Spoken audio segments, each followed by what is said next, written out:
Until somebody tells me, you gotta stop farming, I mean, I'll just keep farming. I mean, there's just no way I could handle that cost.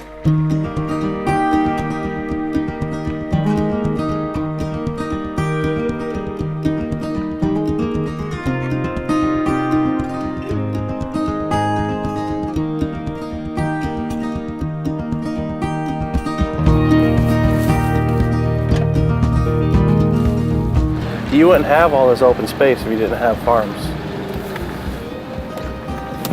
You know, you can look across here and you can look almost 2 miles and not see a house.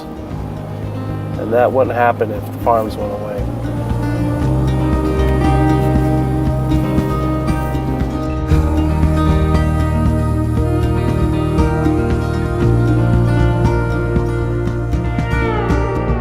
You know, we work with several crop farmers, organic crop farmers, potato farmers, who rely on us for nutrients for their crops.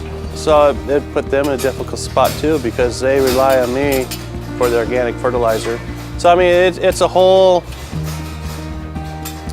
I mean, you have to look at the whole picture of agriculture. You know, it's just not just dairy farms.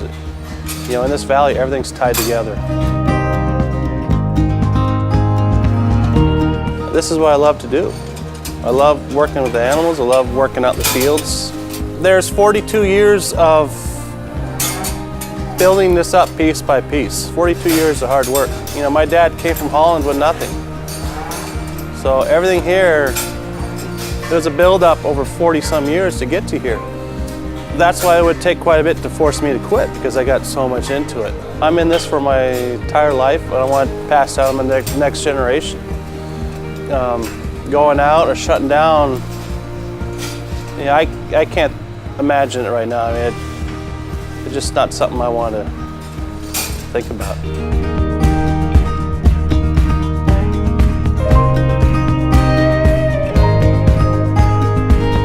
Well, we have, you know, farming, we can go back to the 15th century for farming in my family. And yeah, no, that's something, you know, we want to take it to the next century. I mean, there's a real rich, deep history of farming in my family on both sides, my mom and my dad. And that's something, you know, I'm gonna do all I can to keep it going.